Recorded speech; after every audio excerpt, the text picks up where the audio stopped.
Muy buenos días a todos. Les doy la bienvenida otra vez. En esta ocasión vamos a tratar el teórico sobre el sistema urinario. El sistema urinario está formado por diferentes órganos. Ellos son riñones en el número de 2. Uréteres también son órganos pares. Una vejiga urinaria y una uretra. Los riñones son dos órganos de tipo macizo, tienen un color de forma rojiza y tiene una forma de poroto. Cada uno de ellos está ubicado a cada lado de la columna vertebral en una región que se denomina espacio retroperitoneal de la cavidad abdominal posterior o también región o fosa lumbar. Se van a extender desde la duodécima vértebra dorsal hasta aproximadamente la tercera vértebra lumbar. El riñón derecho suele estar ubicado un poco más abajo que el riñón izquierdo por la presencia del hígado en el hipocondrio derecho. El espacio que rodea a los riñones en las fosas lumbares va a estar repleto de tejido conectivo laxo y tejido conectivo especializado de tipo adiposo, en lo que se denominan celdas renales. La cara posterior de cada uno de los riñones se va a apoyar sobre una pared muscular del abdomen que está formado por diferentes músculos, como pueden ser el psoas, el cuadrado lumbar y el transverso abdominal. Y la cara anterior va a estar recubierta por el peritoneo. Si bien no son órganos intraperitoneales, son órganos que se encuentran por detrás del peritoneo, en estas fosas lumbares, por lo tanto se van a considerar órganos retroperitoneales. Los riñones van a tener diferentes relaciones con órganos vecinos. Principalmente el riñón derecho se va a relacionar con la vena cava inferior en su cara medial, también se va a relacionar con la segunda porción del duodeno, con el hígado o con el ángulo hepático del colon. En cambio, el riñón izquierdo se va a relacionar, como vemos en la imagen de la derecha y de la izquierda, con la arteria aorta abdominal, con el estómago en su cara anterior, con la cola del páncreas, con el ángulo esplénico del colon y con el vaso. El poro superior de cada riñón, como vemos en la foto de la izquierda, va a estar cubierto por una glándula, o va a estar relacionado con la glándula suprarrenal, cada una correspondiente izquierda o derecha, según de qué riñón estemos hablando. Son órganos independientes, diferentes, pero que tienen una íntima relación y están inmersas en una cápsula de tejido adiposo por encima de los polos superiores de los riñones. Cada riñón va a medir aproximadamente entre 10 y 12 centímetros de largo, 6 centímetros de ancho y 3 centímetros de espesor. Va a tener dos polos, un polo superior y un polo inferior, y va a tener dos bordes, un borde externo, que es de tipo convexo, y un borde interno que mira hacia la cara medial, o sea, hacia la columna vertebral, que es de tipo cóncavo. En este borde de tipo cóncavo es donde vamos a reconocer las diferentes estructuras que entran y salen del órgano que componen el pedículo del órgano. Va a estar conformado por la arteria renal, la vena renal y los vasos linfáticos, y al mismo tiempo también por nervios renales, que salen y entran en este órgano. También va a estar formada por la pelvis renal, que es un segmento que vamos a ver más adelante, es el segmento inicial de lo que se van a formar más adelante como uréteres. Es una estructura que se encuentra de tipo dilatada, como si fuese una forma de embudo, lo vemos de color amarillo. Y en este corte frontal que estamos viendo en la imagen de la derecha, vamos a poder distinguir la relación entre estas estructuras que conforman el pedículo hepático en la región de este borde. Esta región por donde entran y salen las estructuras se denomina ilio, y por dentro de ese ilio vamos a reconocer diferentes estructuras que conforman el seno renal.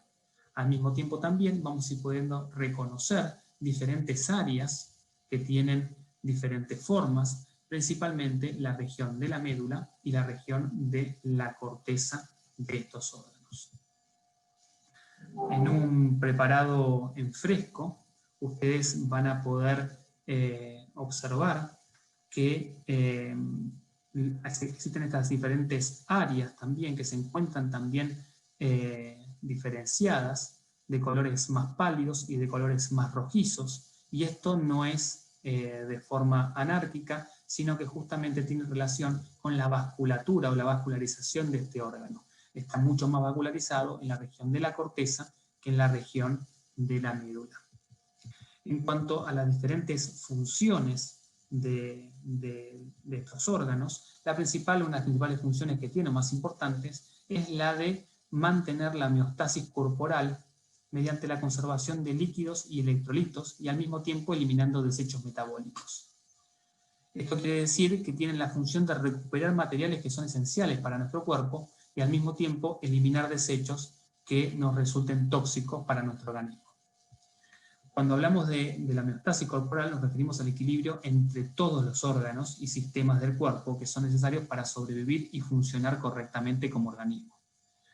Los riñones, como son muy vascularizados, va a llegar gran cantidad de sangre y va a ultrafiltrar esa sangre para que nosotros podamos preservar lo que es esencial para nosotros, como agua, electrolitos y ciertos metabolitos, y de esa forma vamos a poder mantener y ayudar a ese equilibrio que nosotros mencionamos hace algunos segundos.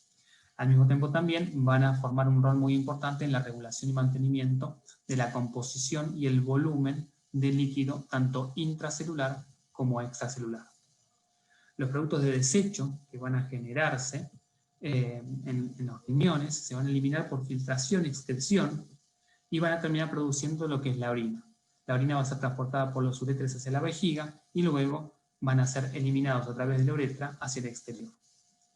La orina va a tener agua, electrolitos, pero también va a tener productos de desecho como son la urea, el ácido úrico y diferentes productos de degradación de diferentes sustancias. Otra función muy importante que tienen los riñones es la función de síntesis y secreción de diferentes hormonas, entre ellas la eritropoyetina, que va a actuar sobre la médula ósea y va a regular la formación de los glóbulos rojos, los eritrocitos, en respuesta a una reducción, por ejemplo, de la concentración de oxígeno en la sangre. Otra de las funciones endócrinas que tiene es la síntesis y secreción de renina, que es una enzima que va a intervenir en el control de la presión y del volumen sanguíneo. Y otra de las funciones que tiene es la hidroxilación de una hormona que es la 25-hidroxivitamina D, que es un precursor que se produce en el hígado, y cuando llegue al riñón se va a hidroxilar y va a producir lo que se denomina 1,25-hidroxivitamina D, que tiene una función muy importante en la regulación del calcio en el cuerpo. Estos órganos macizos, que son los riñones, van a estar rodeados por una cápsula de tejido conectivo que va a estar compuesta principalmente por dos capas que están bien definidas. Una capa externa, formada principalmente por fibroblastos y fibras colágenas, y una capa interna con un componente celular de miofibroblastos, que si bien no se sabe el rol específico o el papel específico que cumplen, esta capacidad contráctil podría contribuir a la resistencia a las diferentes variaciones de presiones que pueden existir en este tipo de órganos. Entonces, hasta ahora hemos visto los diferentes componentes fundamentales que hacen a la función propia de este órgano. Por un lado, vimos componentes vasculares, una irrigación sanguínea, arterial y venosa fundamental en cuanto a la función, y por otro lado vimos un sistema de red tubular. En conjunto, la porción de irrigación sanguínea con el sistema vascular van a formar dos estructuras importantes, una de ellas la nefrona, que es la unidad funcional del riñón, y el otro son los túbulos conectores. La nefrona y los túbulos conectores terminan conformando los túbulos uriníferos. Para recordar, la nefrona tiene diferentes porciones, una de ellas es el corpúsculo renal, donde es el comienzo, el inicio de la nefrona, que tiene una porción vascular.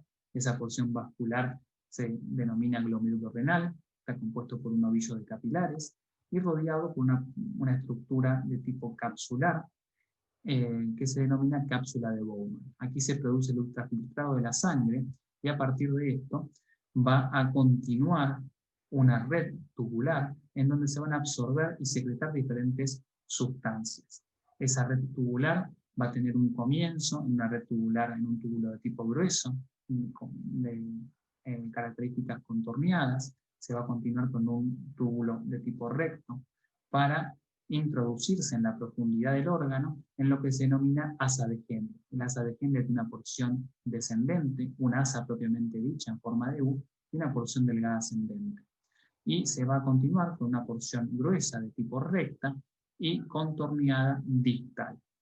Toda esta nefrona se va a conectar con los conductos colectores a través de los túbulos conectores. Ahora bien, habiendo ya definido las diferentes estructuras que conforman la nefrona y los conductos colectores formando el túbulo urinífero, ahora podemos entender un poco mejor, y es lo que vamos a intentar hacer, es definir las diferentes regiones que podemos encontrar en los diferentes cortes de la estructura del riñón. Por un lado, a grandes rasgos, podemos definir dos zonas bien marcadas. Una es la zona de la corteza y otra es la zona de la médula. Aquí también lo podemos ver en esta zona o en estas dos. La corteza es la parte más externa, tiene un color de tipo pardo rojizo, y la médula es una porción más interna y tiene un color más pálido. Recordemos que esto se debe a que cerca del 90 al 95% de la sangre que pasa a través del riñón se ubica en la corteza, y una mucho menor cantidad, aproximadamente un 5 y un 10%, se localiza en la médula. La corteza va a estar compuesta por los corpúsculos renales, junto con los túbulos contorneados, los túbulos rectos de la nefrona.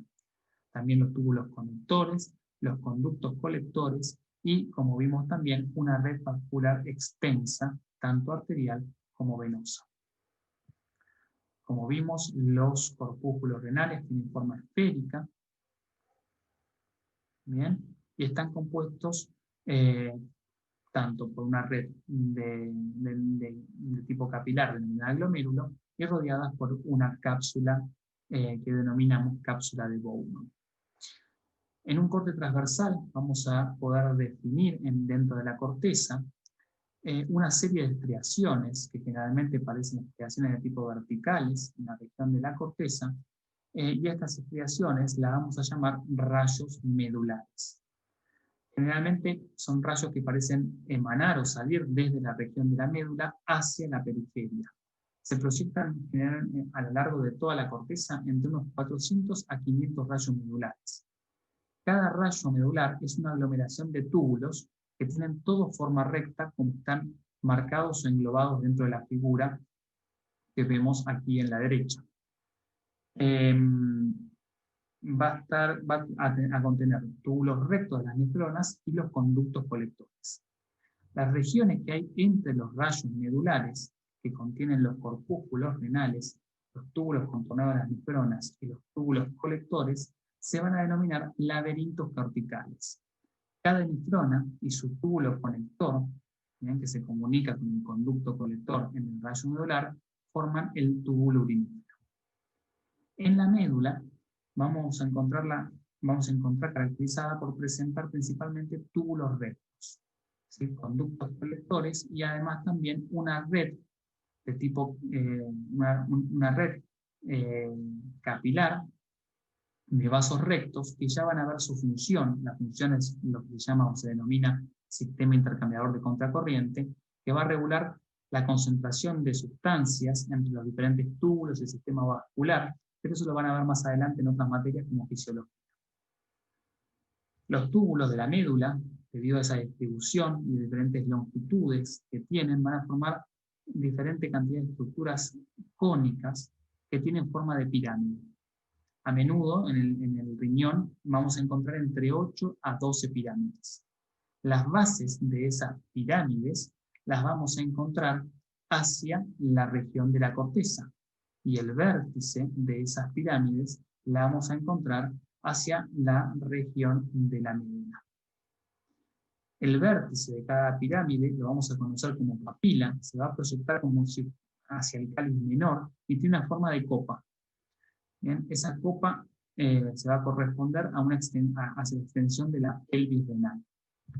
El extremo de la papila también se conoce como área cribosa y va a estar perforado por diferentes orificios, en donde van a ir desembocando diferentes túbulos colectores. Los cálices menores se van a ir ramificando entre 2 a 3 cálices mayores, y a su vez esos cálices mayores van a terminar volcando su secreción a la pelvis renal para luego continuar con las uréteres. La médula externa se va a dividir, cada pirámide, como también vemos aquí, bien, va a estar dividido en una porción de médula externa y una porción de médula interna. A su vez, la médula externa se va a dividir en una franja externa y una franja interna. Y va a tener relación con las diferentes partes de la nefrona, dependiendo a qué altura se encuentran esas nefronas. Si las nefronas se encuentran cercanas a la médula, van a tener diferentes porciones ubicadas en cada una de estas áreas, y si las nefronas se encuentran más cercanas o más alejadas de la médula, van a encontrarse esas diferentes porciones de cada una en diferentes áreas de estas pirámides. Y por último nos queda el concepto de columnas renales, que es la extensión del tejido que rodea periféricamente a las caras laterales de las pirámides. También se las puede denominar columnas de Bertin. Si bien tienen los mismos componentes que el resto del tejido cortical, se van a considerar parte de la médula. Por último nos quedan los conceptos de lóbulos y lobulillos renales. Como vemos en la foto, en el diagrama de la izquierda, cada pirámide medular más el tejido cortical asociado con su base y la mitad de la columna renal contigua van a constituir un lóbulo del riñón. Vamos de nuevo. Cada pirámide medular más el tejido cortical asociado con su base y la mitad de la columna renal contigua van a formar un lóbulo renal. Cada riñón tiene aproximadamente entre 8 a 18 lóbulos. Los lóbulos del riñón se van a subdividir adicionalmente en lo que se llaman lobulillos, que van a estar compuestos por un rayo medular central y el tejido cortical circundante. Este tipo de conceptos es difícil de entender porque generalmente tienen un fundamento fisiológico y no tanto estructural, que es lo que nosotros estudiamos, la histoarquitectura de los tejidos. Por ahí es un concepto que van a entender más adelante cuando estudien histofisiología.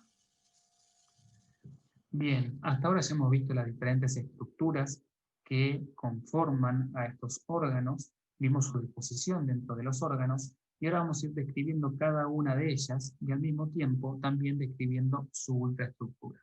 Comenzamos con el corpúsculo renal. El corpúsculo renal está compuesto, como dijimos, por el glomérulo renal, y el glomérulo renal a su vez está conformado por un endotelio del capilar y su membrana basal. Rodeando esta estructura vascular va a haber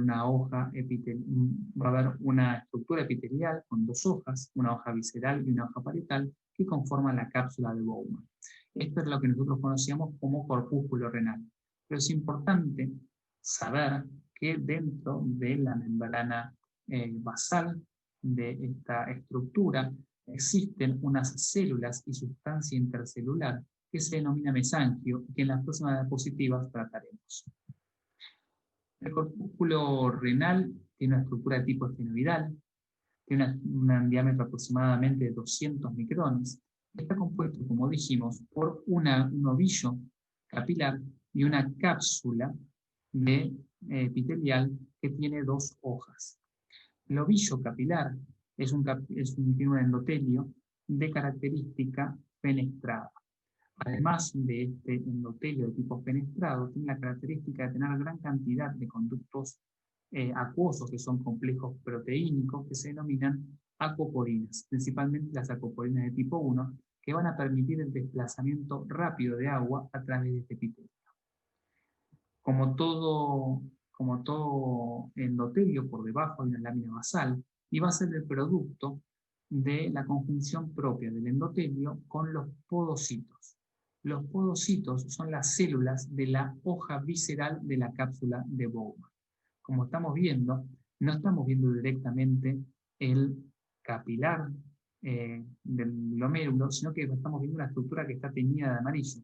Esa estructura teñida de amarillo es la hoja visceral de la cápsula de Bowman, que está compuesta por esos podocitos que envían prolongaciones que se denominan pedicelos y que engloban completamente a la estructura vascular, dando una herramienta más, como ya veremos, de filtración hacia este espacio que se denomina espacio urinario.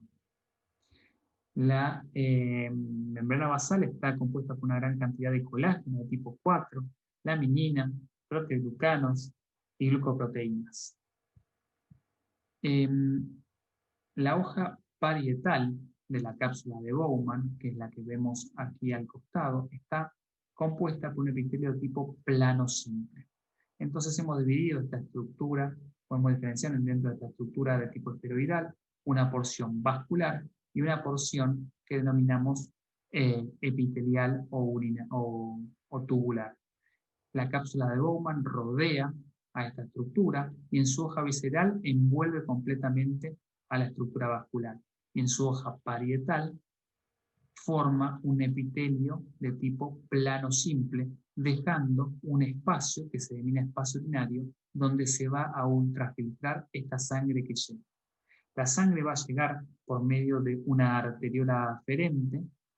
Esos capilares van a generar estos ovillos múltiples y se van a retirar por una arteriola, perdón, lo dije al revés, van a llegar por una arteriola aferente y se van a retirar por una arteriola eferente. Dentro de esta estructura esferoidal vamos a encontrar dos polos opuestos. Al polo donde se encuentra la arteriola aferente y eferente se lo va a denominar polo vascular. Al polo opuesto, donde comience el túbulo contorneado proximal, se va a denominar polo urinario. En esta imagen podemos ver dos microfotografías, una de microscopía electrónica y otra de microscopía óptica, en donde podemos identificar dentro de la corteza una estructura de tipo esferoidal. Esta estructura esferoidal es un corpúsculo renal, que está conformado por su porción vascular, que es el glomérulo renal, y su porción urinaria, que es la cápsula de Bowman, y en medio el espacio urinario. Lo mismo en esta fotografía de un microscopio de tipo óptico, donde podemos ubicar a la porción vascular en el eje central y un espacio rodeándolo, que es el espacio urinario. Si me alejo de ese espacio y veo el borde, voy a poder identificar algunos núcleos de tipo aplanados, que son los núcleos de la capa epitelial de tipo parietal. Y mismo también veo algunos núcleos de células que están asociadas a este ovillo glomerular, que son los podocitos, conformando parte de la hoja visceral de la cápsula de Bowman. Esta es una microfotografía de tipo electrónica y lo que estamos viendo es la luz de un capilar del ovillo glomerular. Y lo que podemos identificar es que ese endotelio está lleno de microperforaciones. Esas son las penetraciones que tiene el endotelio de este tipo de capilares. Otras de las características que estamos viendo en esta microscopía de electrónica de transmisión, estamos viendo la luz de un capilar, vemos el núcleo del endotelio, que es un núcleo de tipo aplanado, y en la extensión de su citoplasma, vemos que ese endotelio está completamente interrumpido por estas fenestraciones. Por debajo de este endotelio vemos una lámina basal gruesa y formando parte de este complejo de aparato de ultrafiltrado, vemos las prolongaciones de los diferentes podocitos, que son células asociadas, como estamos viendo aquí o aquí.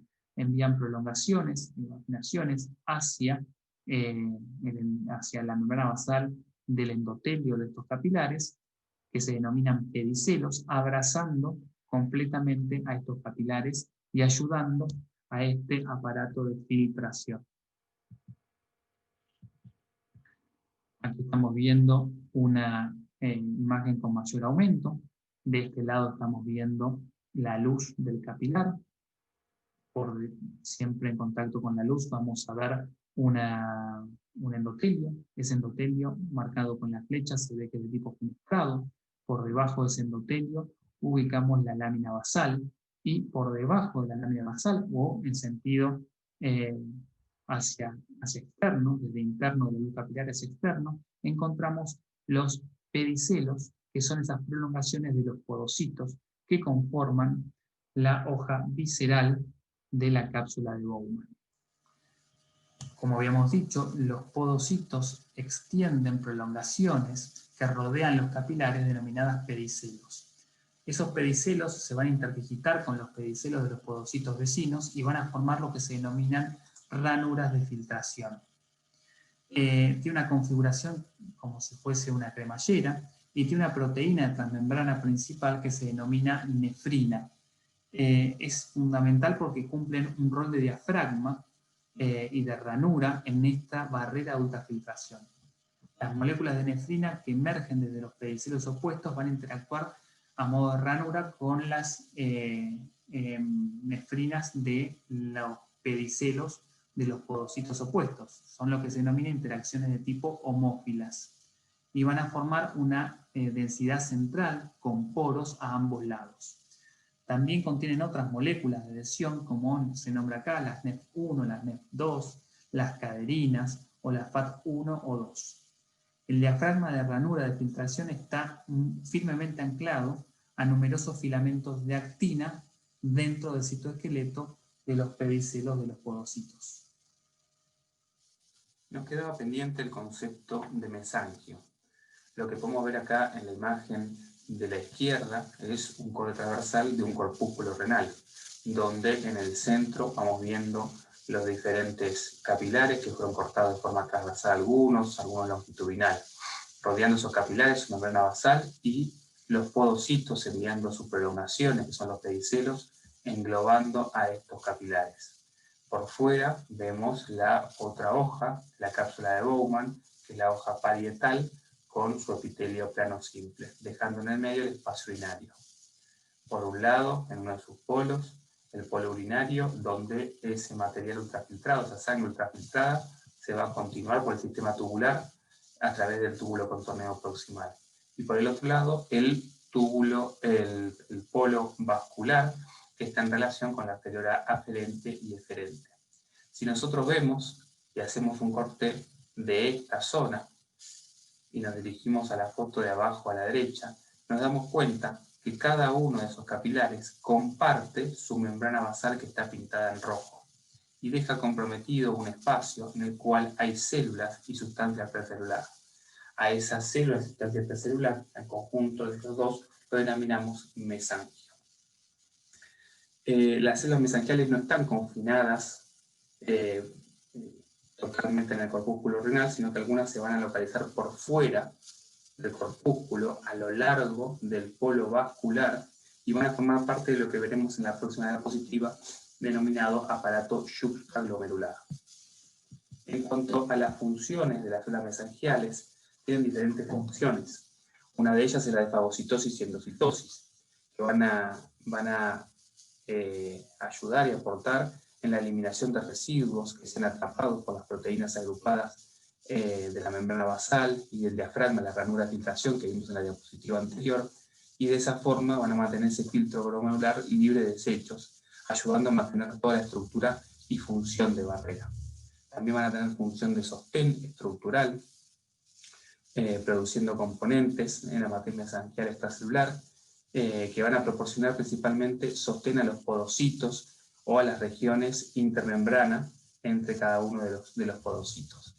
También van a tener secreción de sustancias, principalmente las sustancias que van a producir van a ser interleuquina 1, prostaglandinas, factor de crecimiento y de plaquetas, y van a tener una función en cuanto a la respuesta de las lesiones que haya a nivel de este aparato. También tienen alguna función en lo que hablamos de la moderación de la distensión glomerular, tienen alguna capacidad contráctil, no está bien claro, pero actuarían también ayudando en la distensión glomerular en la respuesta del incremento de la presión arterial. En esta imagen, lo que podemos ver en la figura de la derecha son las estructuras que componen el túbulo urinífero. Principalmente vamos a centrarnos en la nefrona, y recordamos que la nefrona comenzaba en el corpúsculo renal y a partir de ese momento comenzaba a recorrer una serie de túbulos.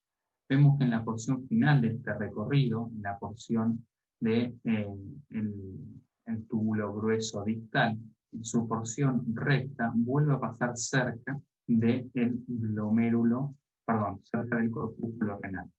Si hacemos un aumento de un corte de ese cuadrito que señalamos con verde, podemos ver esta imagen que está en la región del medio, donde vemos el corpúsculo renal, su glomérulo renal, su espacio urinario, su cápsula parietal, y vemos ese túbulo recto distal que pasa cerca del polo vascular. A esta región la vamos a denominar aparato yuxtaglomerular. Ese aparato yuxtaglomerular va a estar formado por la mácula densa, las células yuxtaglomerulares y las células mesangiales extraglomerulares. La porción terminal del túbulo recto distal de esa nefrona va a pasar cerca de ese polo vascular y sus células van a modificarse en cuanto a forma y función. Lo que vamos a ver es que van a pasar cerca de la arteriola aferente y eferente, modificando su estructura. Generalmente la vamos a ver como células más altas y más estrechas, a diferencia de las del resto del túbulo distal. Al mismo tiempo también vamos a ver que las células musculares lisas propias de la arteriola aferente y algunas de la arteriola eferente van a modificarse en su estructura, como vemos esa modificación a modo solamente de diagrama de esta continuidad cuando van pasando cerca de este túbulo recto distal, como se van modificando. Y esas modificaciones principalmente de estas células musculares es que van a contener unos gránulos de secreción, ¿sí? Y unos núcleos más esferoidales, a diferencia de los núcleos alargados típicos de las células musculares. Generalmente en la microscopía óptica no se van a ver, a no ser que sean con colorantes especiales. A estas células las vamos a denominar las células yuxtaglomerulares. Y por último, lo que vamos a ir viendo es que por fuera de la membrana basal hay células del mesangio que se escapan y se denominan mesangio extraglomerular y también forman parte de toda esta estructura de aparato subglomerular. Por lo tanto, el aparato subglomerular va a estar formado por la mácula densa, que son estas células epiteliales del túbulo recto distal desarrolladas y modificadas, células musculares lisas, que las denominamos células yuxtaglomerulares, que son el músculo liso de las arteriolas aferente y algunas veces eferente, y células del mesangio extraglomerular. En esta fotografía, lo que podemos ver es una fotografía de microscopía óptica, donde vemos dos corpúsculos renales, uno aquí y otro acá, y cerca de cada uno de ellos, en su polo vascular, nos damos cuenta que pasan dos túbulos que están cortados en corte transversal, uno acá y otro acá, y nos damos cuenta, más que nada en este, cómo esas células que están en contacto con el área del polo vascular del corpúsculo renal se modifican, se hacen más juntas con núcleos más altos.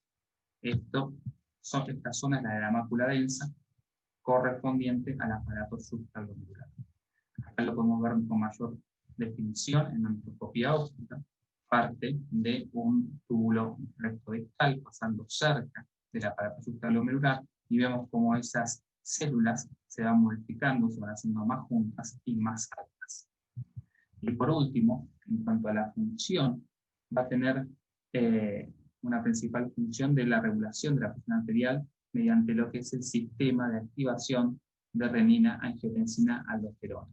Este sistema va a cumplir un papel muy importante en el mantenimiento de la homeostasis del sodio y hemodinámica que habíamos hablado al principio, y seguramente a lo largo de su carrera en otras materias como fisiología van a entender mejor su función. Bien, Ya hemos hablado de las diferentes estructuras que componen al corpúsculo renal. Vamos a continuar el recorrido por la nefrona, y ahora vamos a hablar del sistema tubular que encontraremos tanto en la corteza como en la médula. A modo de recordatorio, acuérdense que el sistema tubular de la nefrona cuenta con un segmento grueso proximal, que está conformado por el túbulo contorneado proximal y el túbulo recto proximal, un segmento delgado, que está conformado principalmente por el asa de Henle, y un segmento grueso distal, que está conformado por el túbulo recto distal y el túbulo contorneado distal.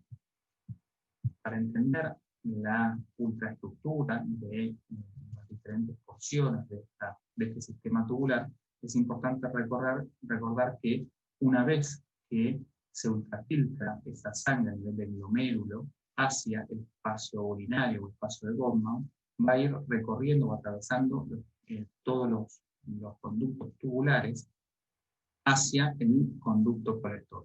Y a lo largo de ese recorrido va a ir surgiendo diferentes cambios que incluyen tanto una absorción activa y pasiva como secreción de sustancias. Generalmente hay algunas sustancias que se van a absorber o reabsorber de forma parcial, como puede ser el agua, el sodio o el bicarbonato, y otras por completo, que son muy fundamentales para la función de nuestro organismo, como es la glucosa. Y hay otras sustancias que se van a secretar. Como ustedes ven en este diagrama, a modo de ejemplo, a lo largo del recorrido de los diferentes túbulos, hay sustancias que se absorben en mayor lugar que en otro, y hay sustancias que se secretan en mayor lugar que en otro. En raíz de esa función de cada una de esas porciones, es que nosotros vamos a ir distinguiendo algunas características particulares en su histoarquitectura. Bien, vamos a comenzar con la primera porción de esta red tubular, que es el túbulo contorneado proximal. El túbulo contorneado proximal es la primera porción de esta red tubular luego del corpúsculo renal. Va a recibir el ultrafiltrado desde ese espacio urinario de la cápsula de Bowman y va generalmente a recuperar la gran mayoría de los líquidos de ese ultrafiltrado que se produjo a nivel del corpúsculo renal. Calculen ustedes que cerca del 65% de ese ultrafiltrado va a ser reabsorbido a nivel del túbulo contorneado proximal.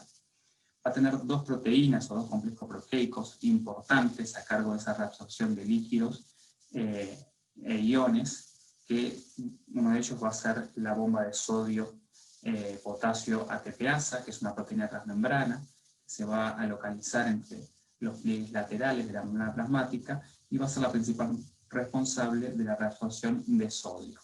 Y al mismo tiempo también va a haber unos complejos proteicos que son las acoporinas, principalmente la QP1, que va a funcionar como un canal acuoso transmembrana. También sepan que va a reabsorber a este nivel, se van a reabsorber casi la totalidad de los aminoácidos, los monosacáridos y algunos péptidos más pequeños. Tiene un epitelio que es un epitelio de tipo cúbico simple en este túbulo contorneado proximal y va a tener especializaciones de membrana, tanto apicales como laterales, y esas diferentes especializaciones son las siguientes.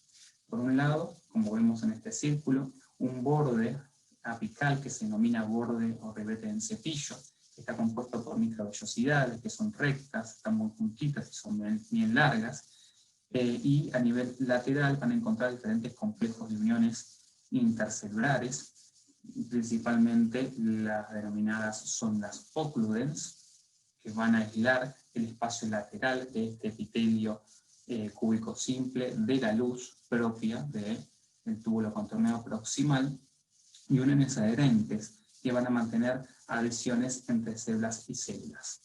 También a nivel de las superficies laterales va a haber lo que se denomina pliegues o plegamientos, que son evaginaciones que se alternan con las evaginaciones de las células vecinas de una forma contigua. Y en la porción basal, como estoy marcando acá con el mouse, va a haber una extensa red de interdigitaciones de las evaginaciones basales que van a poseer también en estas zonas gran cantidad de mitocondrias. Recuerden que, como dijimos, hay diferentes tipos de complejos proteicos, como la bomba de sodio potasio, que son ATP dependientes, y la energía van a requerirla de una gran cantidad de mitocondrias que tienen estas células. El túbulo recto proximal también va a tener un epitelio que es de tipo cúbico simple, pero va a estar menos desarrollado. Las células del túbulo contorneado proximal no están tan especializadas para la absorción como las del túbulo contorneado proximal, generalmente son más cortas y tienen un ribete en cepillo menos desarrollado y con imaginaciones laterales y vasolaterales que presentan también menor cantidad y además son menos completas. También las mitocondrias que habíamos mencionado en gran cantidad en las células que conforman el túbulo contorneado proximal se encuentran en menor cantidad y son más pequeñas en el túbulo recto proximal. El túbulo recto proximal también va a tener un epitelio que es de tipo cúbico simple, pero va a estar menos desarrollado. Las células del túbulo contorneado proximal no están tan especializadas para la absorción como las del túbulo contorneado proximal, generalmente son más cortas y tienen un ribete en cepillo menos desarrollado y con imaginaciones laterales y vasolaterales que presentan también menor cantidad y además son menos completas. También las mitocondrias que habíamos mencionado en gran cantidad en las células que conforman el túbulo contorneado proximal se encuentran en menor cantidad y son más pequeñas en el túbulo recto proximal.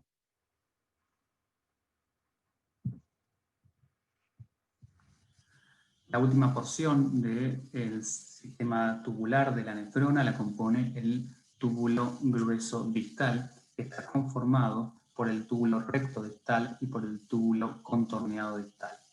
El túbulo recto distal está incluido en diferentes porciones del riñón. Vamos a encontrarlo, lo vamos a encontrar en la porción medular, en la porción cortical. En la porción cortical va a estar incluido dentro de lo que ya conocemos como rayos medulares.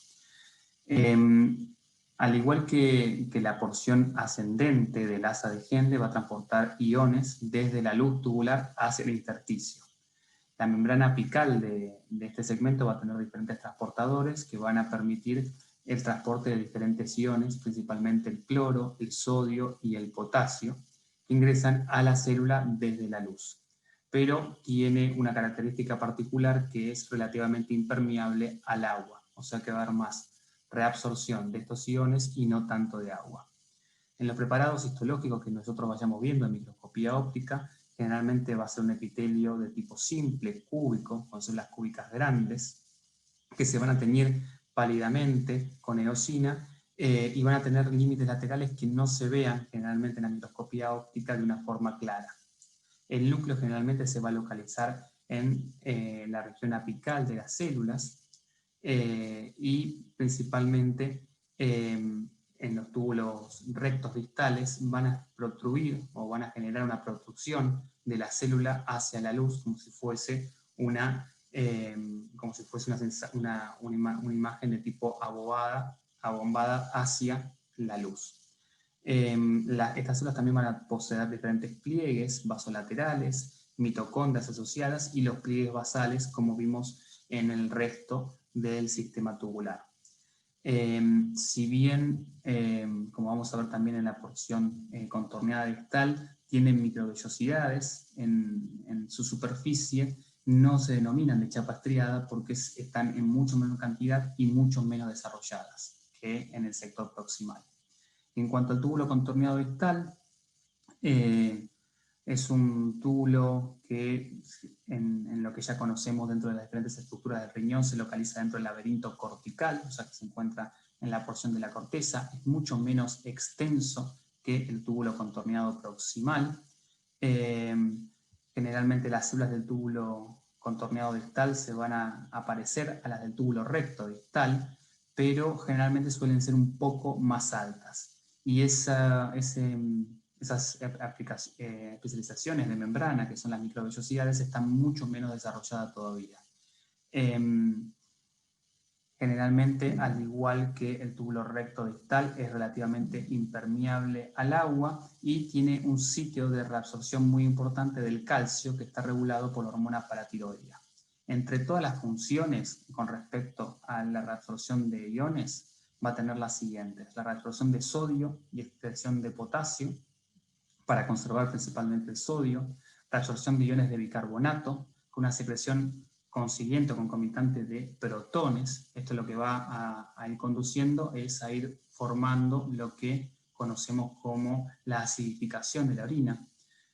También va a reabsorber cloruros mediante transportadores de sodio-cloro, y además también va a secretar amonio en respuesta a la necesidad que decíamos antes de los riñones de excretar ácido y generar bicarbonato.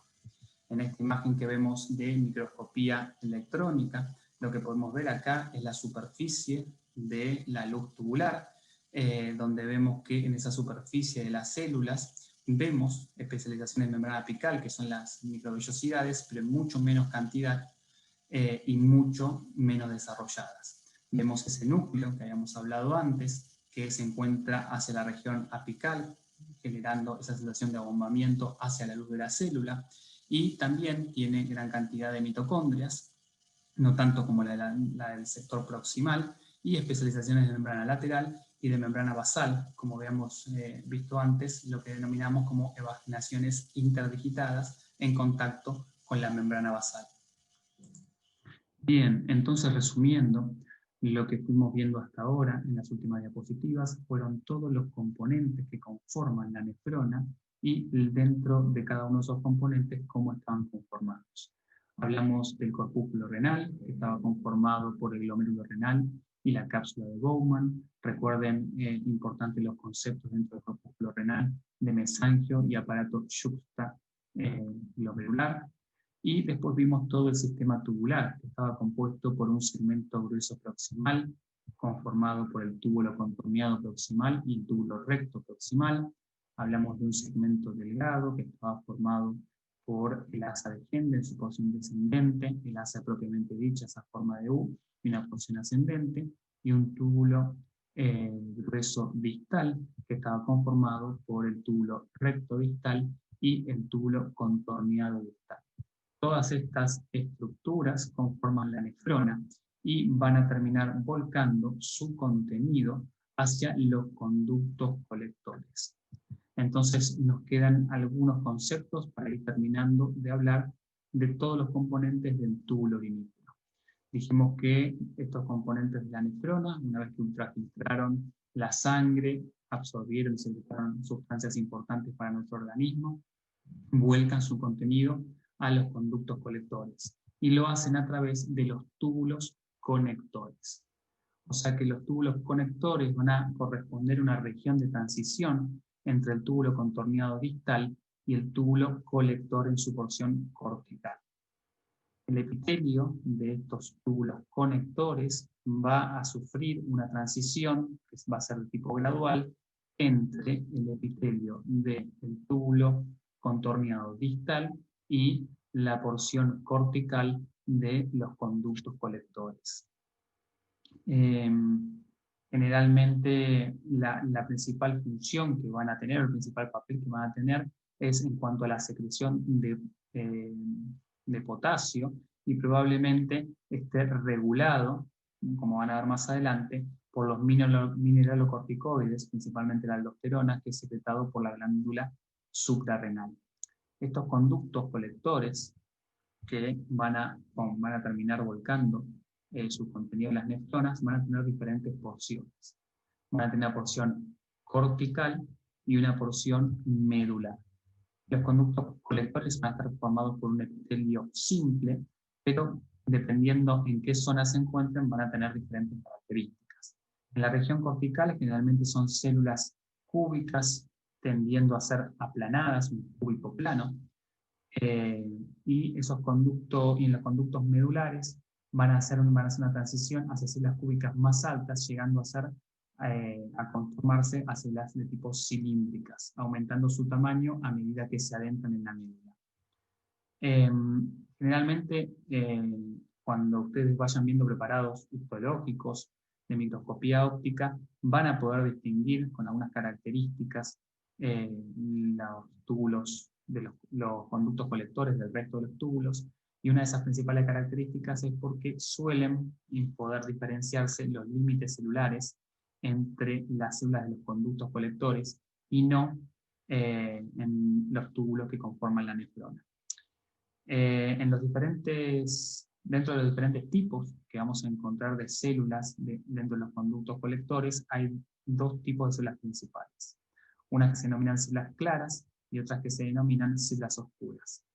Las células claras son también llamadas células principales, son las que mayormente predominan en los conductos colectores, tienen una tinción mucho más pálida y tienen algunas características, como por ejemplo en su porción apical poseen un cilio primario único y microvellosidades. Esas microvellosidades suelen ser relativamente menores a la de los túbulos contorneados, más que nada proximales, y de tipo más cortas.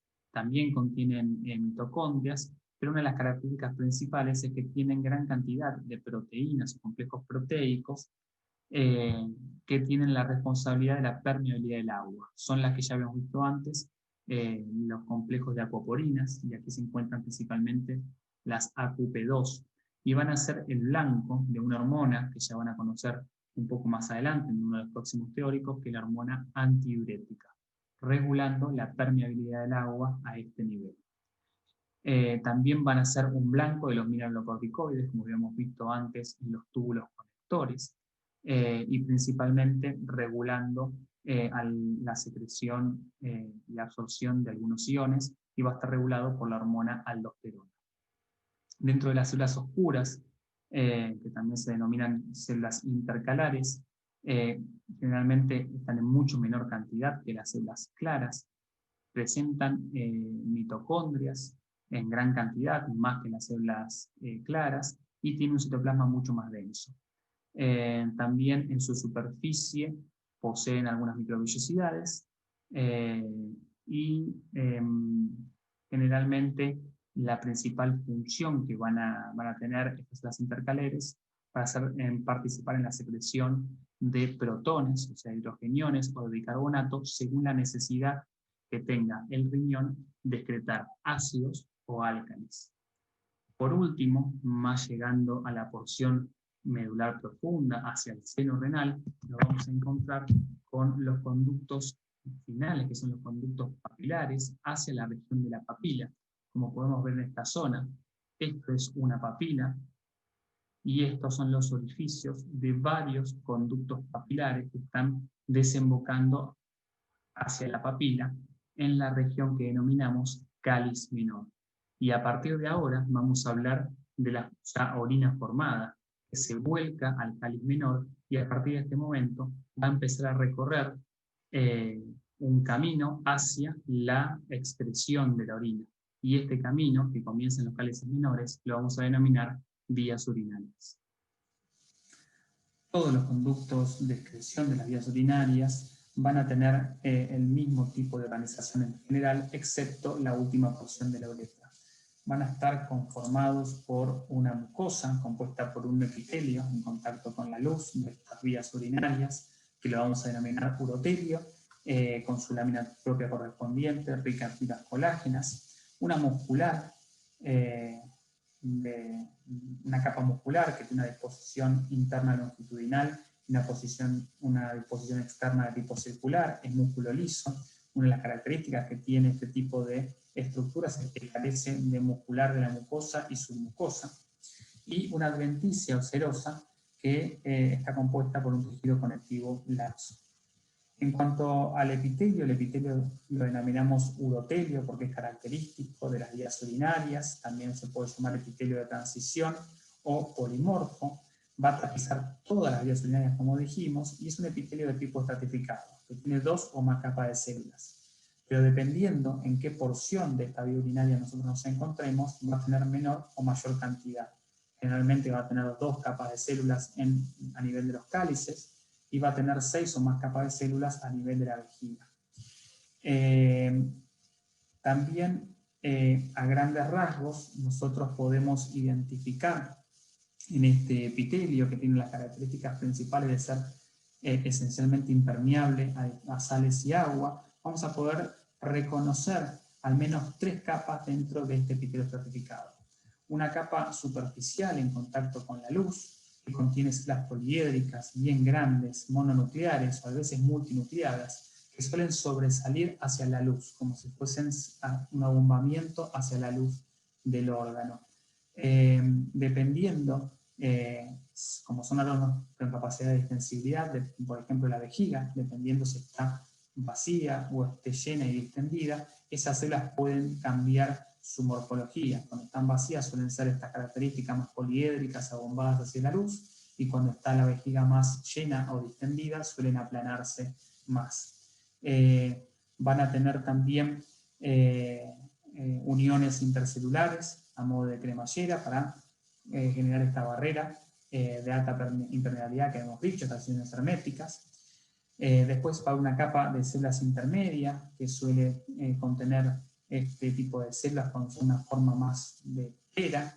El espesor de esta capa generalmente va a ser el más variable, porque como son órganos que dijimos que son distendibles, o la capacidad de distensión, la cantidad de estratos celulares que se vean en esta capa media suele variar dependiendo si el órgano se encuentra relajado o distendido.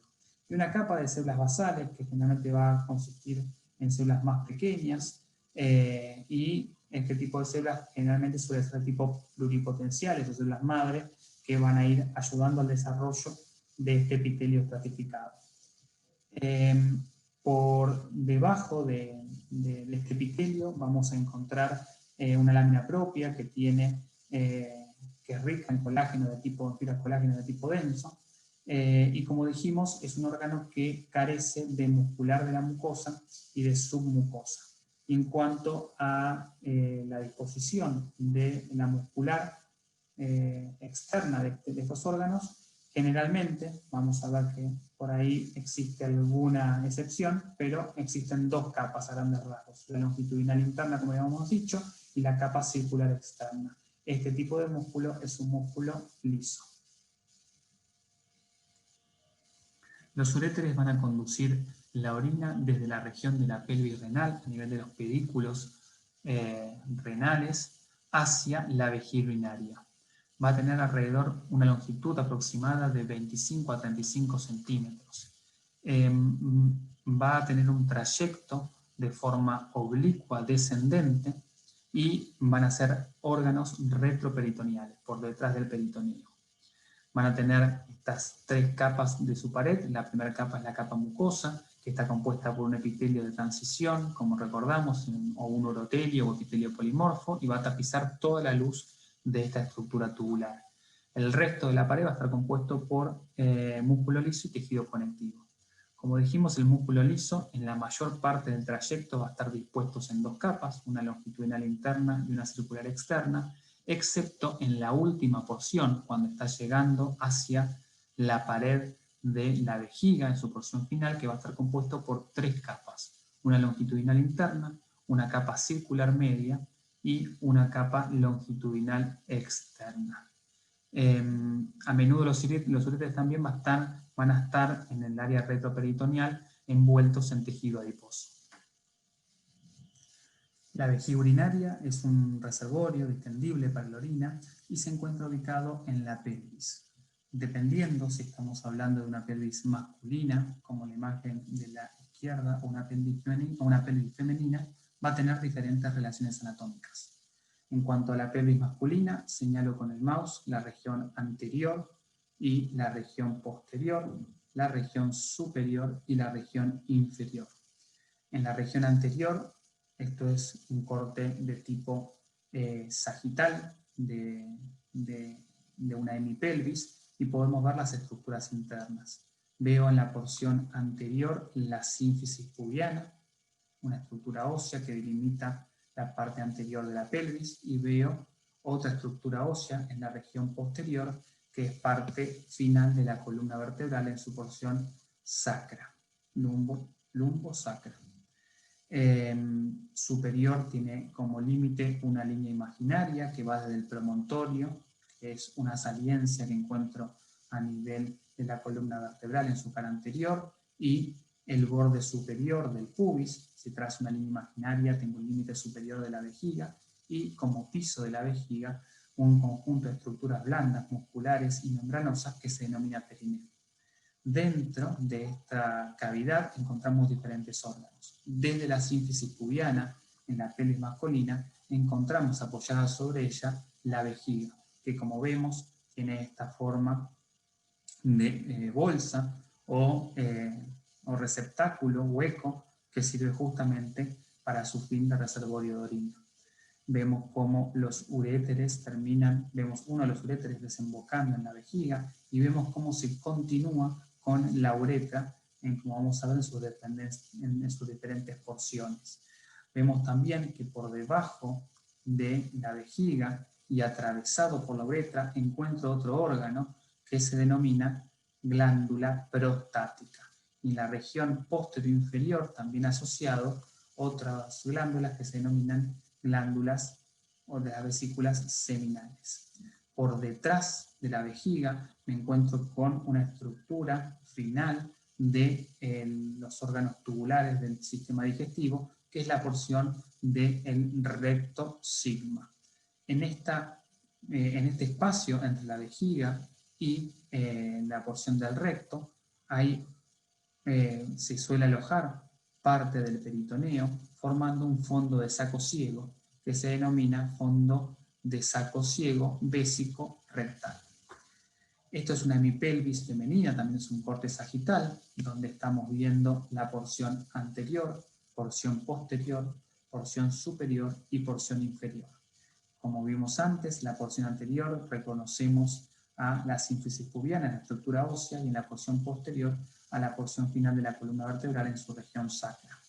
De anterior a posterior encuentro pegado a la región del pubis, a la vejiga, que la vemos con esta forma de saco, un órgano hueco, que se continúa con la uretra femenina. Ya empezamos a ver una de las principales diferencias, la longitud de la uretra masculina con respecto a la uretra femenina, ¿sí?, en cuanto a su longitud. Por detrás de la vejiga encuentro un órgano del sistema reproductor, que es el útero, que se continúa con la vagina. Fíjense la relación íntima entre la vejiga, el útero y la vagina. Y por detrás de esta estructura, que es el sistema reproductor, útero vaginal, vemos de nuevo la porción final del tubo digestivo, que es el recto. Ahora vamos a formar, o el peritoneo va a formar dos fondos de saco entre estos órganos. Uno entre la vejiga y el útero, que se denomina fondo de saco vésico uterino o útero vesical, y otro fondo de saco que se denomina útero rectal, recto uterino, o también tiene un nombre propio que se denomina fondo de saco de Douglas. Entonces, la vejiga, como dijimos, es un órgano de reservorio y suelen encontrar en un corte interno o dentro de su cavidad tres orificios, como lo vemos en esta imagen de aquí abajo. Dos orificios para los uréteres que pasan por detrás y terminan desembocando dentro de la vejiga, y un orificio que es el de la uretra. Como podemos reconocer, en esa estructura que acabo de marcar, se delimita una región de tipo triangular, definida por estos tres orificios. A esa región la denomino trígono vesical. Suele ser, y como se representa en la imagen, bastante lisa y tiene un espesor que es constante, a diferencia del resto de la vejiga, que tiene una pared vesical más gruesa y que forma pliegues cuando la vejiga está vacía. Estas diferencias generalmente son reflejo del origen embriológico del trígono, que es diferente al resto de la pared vesical. El trígono deriva de los conductos mesonéficos embrionarios y el músculo liso de esta pared vesical forma lo que se denomina el músculo detrusor. Todos los fascículos musculares lisos de este músculo detrusor van a estar dispuestos en una forma más o menos regular que las diferentes proporciones de las vías urinarias, y una de las funciones que va a tener principalmente es comprimir esta zona de la vejiga para lograr expulsar la orina hacia la uretra en el reflejo de la micción. En cuanto a la inervación de la vejiga va a estar inervada por divisiones del sistema simpático y parasimpático, que son partes del sistema nervioso autónomo. Y para finalizar vamos a hablar de la última porción, estructura que conforma las vías urinarias, que es la uretra. La uretra es como el resto de las vías urinarias, una estructura tipo tubular, de consistencia fibromuscular, que va a transportar la orina desde la vejiga hacia el exterior a través del orificio externo de la uretra. Las diferentes uretras van a variar en cuanto a algunas características, principalmente su longitud, dependiendo si estamos hablando de una uretra masculina o una uretra femenina. La uretra masculina aproximadamente mide en total, desde que comienza a nivel de la salida de la vejiga hacia el meato urinario, de unos 20 centímetros de longitud, y va a presentar 3 porciones que están bien definidas. Una porción es la uretra prostática, que es esta región, bien, que mide aproximadamente unos 3 a 4 centímetros, va desde el cuello de la vejiga y atraviesa la glándula prostática, por eso tiene este nombre. Está tapizada por un epitelio polimorfo, el urotelio que ya habíamos conocido, y a nivel de esta porción van a volcar su contenido las glándulas de secreción seminal, que es la próstata, y las vesículas seminales. Luego va a haber una porción que atraviesa el piso de la pelvis y se denomina uretra membranosa. Esta es corta, mide entre 1 y 1,5 centímetros, desde el vértice de la glándula prostática hacia la uretra peniana, y va a atravesar, como dijimos, todo el espacio perineal. Es importante en esta porción reconocer que como parte de ese perineo de estructuras blandas hay un músculo que es estriado esquelético y que rodea a esta porción, que lo denominamos esfínter externo, y este esfínter externo es voluntario. De esa forma nosotros conscientemente, cuando tenemos un reflejo de micción estimulado por el sistema nervioso autónomo, podemos controlar conscientemente, gracias al esfínter uretral externo, la salida de la orina. Y por último, la porción que denominamos peniana o esponjosa, que se extiende más o menos entre unos 10 a 12 centímetros hacia el meato urinario, y va a tener un epitelio que va a ir variando dependiendo en qué porción se encuentre. El extremo más proximal va a estar revestido por un epitelio que es pseudocilíndrico estratificado, excepto, bien, en la porción distal, que se va a transformar cuando lleguemos ya a la última porción, lo que se denomina bulbo uretral, en esta última porción dilatada, que está relacionada con el glande, va a transformarse en un epitelio de tipo estratificado plano, que se va a continuar con la propia piel de la porción exterior. En esta uretra esponjosa o peniana van a desembocar algunas glándulas que van a secretar principalmente una sustancia mucinosa, lubricante, que van a estar a cargo de las glándulas de Cooper y las glándulas de Littré.